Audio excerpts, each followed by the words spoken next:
So, I am going to ask, now is it Doctor or Mr.? Mr.? Okay. Mr. Goetz to come up right now. He works with Medtronic. So come on up. I'm going to get your slides ready here. Oops, there we go. Click the wrong button on here. There we go.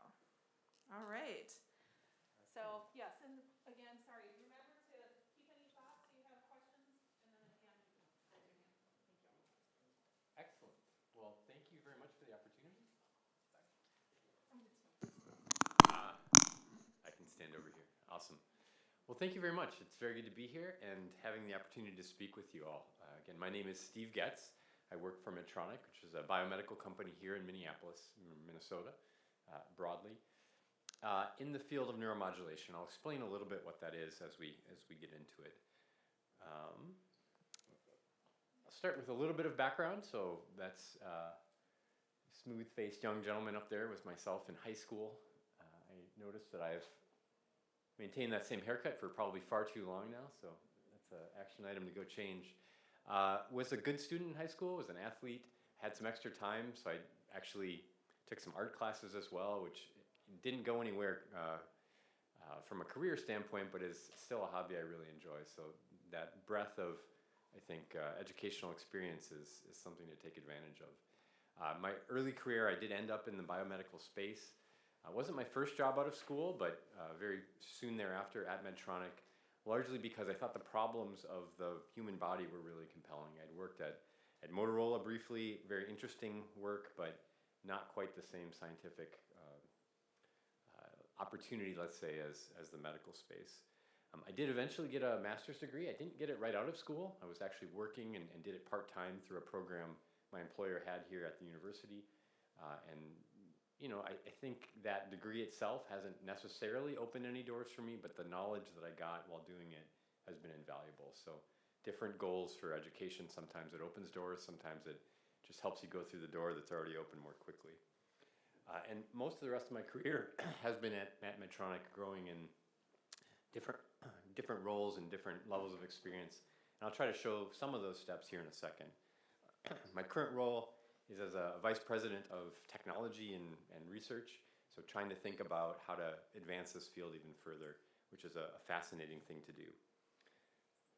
So the theme of my talk is kind of growing up with neuromodulation. I ended up in neuromodulation when it was a fairly young therapy in 1997. That's about when it was being approved here in the US. And the systems at the time were basically glorified pacemakers. So pacemakers are older. You know, pacemaker goes in your chest, wires go into your heart, and you give electrical energy to keep the heart beating.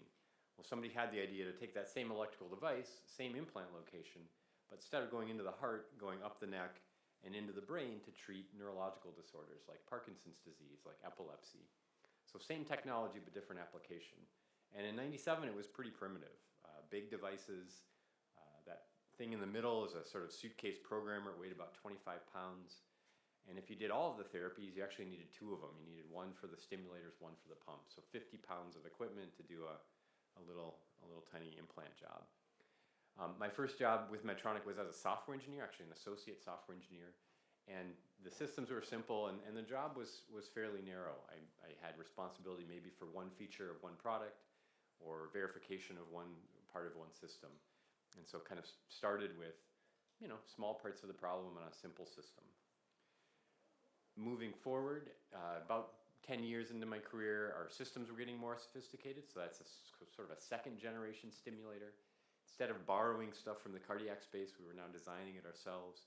The programmer changed from two big suitcases into one smaller handheld thing. If you kind of stare closely, it's not the most fancy handheld thing. You know, this is the era of the first iPhone. And, you know, our technology wasn't quite that shiny, but at least it was smaller. At least it would fit in your pocket. And at that point in my career, I was able to start to think about designing a system. So not just a piece of somebody else's system, but, you know, defining what problems we're going to solve, how we're going to bring some value to patients in the field. And so kind of early mid-career, start to have that opportunity to own more parts of a thing and start to put your print on a product a little bit more. And then More recently, there's a little typo, so 2012 should be 2021. More recently, we've started to develop more, let's say, a third generation of products, and so these are starting to look a little more modern. So that's an actual modern tablet programmer, a handset, something you might look at and say recognize from your phone. The devices still go in the chest, they still go up the neck into the brain. Instead of just delivering energy now, they can also record. So starting to get more complex in terms of what the device can do. And that recording, we think, will help us treat these diseases, and I'll give some examples of that in a second. And at sort of that point in my career, I was able to start to think of not just putting my stamp on one part of the system, but of sort of systems of systems. And I'll try to describe what I mean by that here in a second. Kind of point I'll leave you with is that something like medical devices, but this is true for automotive, for aerospace, any consumer electronics, any complex system is a team sport. Meaning you'll have your domain, but you'll partner very effectively, hopefully, with lots of other pieces of the world. And so I'll show just the basic parts of a biomedical system on the my right up here, or your left, my right. That programming thing, this is the thing a neurologist would hold and interact with the system, the implantable device in the middle. And that little skinny thing is a lead, and that's the part that goes up the neck and into the brain. So each of these looks like a small part, but in reality, each of these is a whole solution in and of itself. And so if you look at just the center of making a device, you need electrical engineers, you need people who can make these hermetic enclosures of sort of titanium cans that survive in the body environment for 20 years.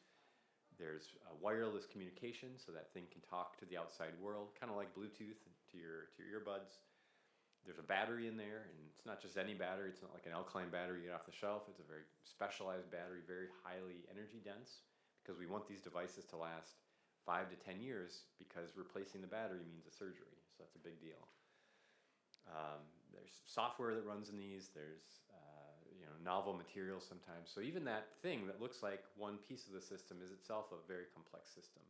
And the same is true for the lead, for the software. Often there's surgical tools that get involved. So how do you implant these tools using medical images or other things? And so this ecosystem that goes around what maybe seems like a simple thing initially is it's in fact a very complex system.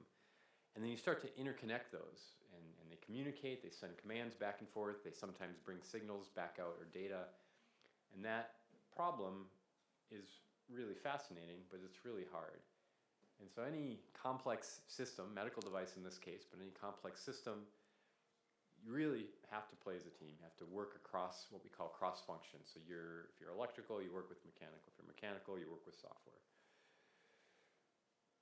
That ability to work like that, to be a team player, is really important. The ability to communicate, as important as being a good engineer or a good scientist. And then at the highest level, thinking about the solution. So you can be very successful with your part. So maybe you're making a titanium enclosure that doesn't let water in. So great, you did that job.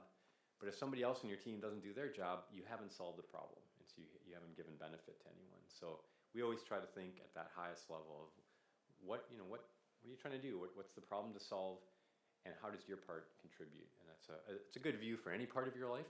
Think about the big picture, and then think about the details. If you think about the details too much, you lose the big picture, and things don't go so well. So I thought I'd end with one example. So as we start to draw these lines interconnecting, there's opportunities to use this system to extend how we treat a disease. And I'll give an example of Parkinson's. Parkinson's is one of the diseases that we treat with these devices.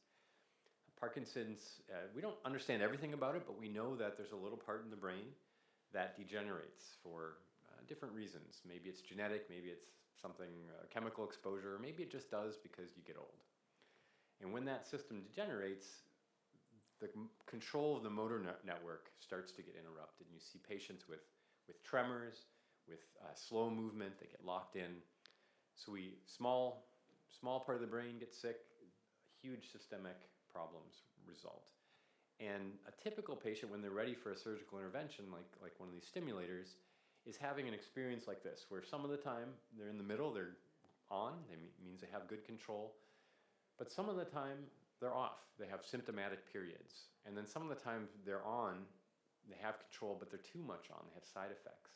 And so their motor control goes from, the parking brake is always on, the car can't go, to, on the other end, the gas pedal's down and we can't stop. And they cycle between these states throughout the day. And you can imagine, if you want to go out with your friends or to the grocery store, that unpredictability. You don't know exactly when you're going to be off, when you're going to be on. Are you going to freeze up in the grocery aisle and have to have some help to get home? That makes it very difficult to live a life. And so as patients are in this state, we can start to introduce these more advanced therapies. So the stimulator comes in, and we stimulate today continuously, so 24/7, a constant level. So we're going into that part of the brain network, and we're trying to disrupt basically that brake signal. So we're trying to ease off the brake a little and let the body move more normally. And that shifts the curve. You can kind of see it moves it up, it shrinks it a little bit, but patients still have these cycles. And this is unfortunately a progressive disease, meaning it gets worse over time. So even if we treat it well for a while, that patient probably gets worse. And so we've thought a lot about how do we make this better, because we can improve these symptoms, we can increase the amount of time a person is having good control of their motor system, but we can't do it all. We can't treat all the symptoms, and we can't treat all the symptoms all the time. And so one of the things we're trying to do is look at this and say, well, fundamentally, what's the problem we're trying to solve? The problem is the patient fluctuates. They have good times, they have bad times. And so a constant therapy in the face of changing symptoms doesn't make a lot of sense. So we started to think, well, how can we make our therapy change? So we need a measure. If you think about you're driving a car, how do you know if you're going the speed limit? Well, you've got a measure. You've got a speedometer that tells you you're going too fast, too slow. And so we're looking for the same thing in the brain, a signal that correlates, that tracks those symptoms. And this particular signal from these structures in the brain is higher when the patient's more symptomatic. So we see that yellow line gets high and the patient has symptoms. And our idea is to take that signal and adjust the therapy. And so you can see now, if we, instead of delivering continuous therapy, we adjust what the therapy the patient gets over time. It's like a cruise control. If you're going up the hill, you're going the right speed. If you're going down the hill, you're going the right speed. And our goal is to provide benefits to these patients and ensure that they're more continuously treated all throughout the day. So this is one example of, at the intersection of a set of medical devices, a problem to be solved, and some new technology, how we hope to be able to benefit people with these really serious diseases. So I'll end there with a thanks, and if I have a minute, I'll take a question or two.